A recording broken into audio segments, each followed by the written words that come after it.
নাটকটি মূলত ছাত্রজীবনের বন্ধুত্ব, প্রথম প্রেম এবং সম্পর্কের জটিলতাকে ঘিরে আবর্তিত। তৌসিফ মাহবুব এবং তার বন্ধুদের, যার মধ্যে একজন রফসান, বিশ্ববিদ্যালয়ের শেষ সেমিস্টারে একসাথে একটি ট্যুরে যাওয়ার মাধ্যমে গল্পের শুরু। ট্যুর চলাকালীন তৌসিফ মাহবুব বন্ধু রফসানের বন্ধু হয়ে অন্য একটি মেয়ে পটানোর কৌশল শেখানোর উদ্দেশ্যে নীলার সাথে ফ্লার্ট করা শুরু করে।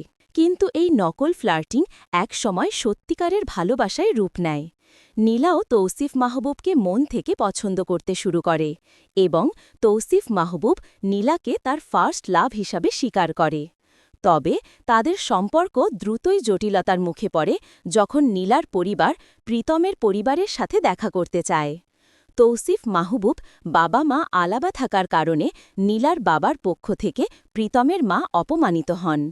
মায়ের প্রতি এই অপমান তৌসিফ মাহবুব সহ্য করতে না পেরে নীলার বাবাকে কঠিন কথা শুনিয়ে চলে আসে এবং নীলার সাথে সম্পর্ক ছিন্ন করে। অন্যদিকে রফসান তার ভালোবাসার মানুষ আয়রাকে হারানোর ভয় ও চাকরির চাপ সহ্য করতে না পেরে আত্মহত্যার চেষ্টা করে।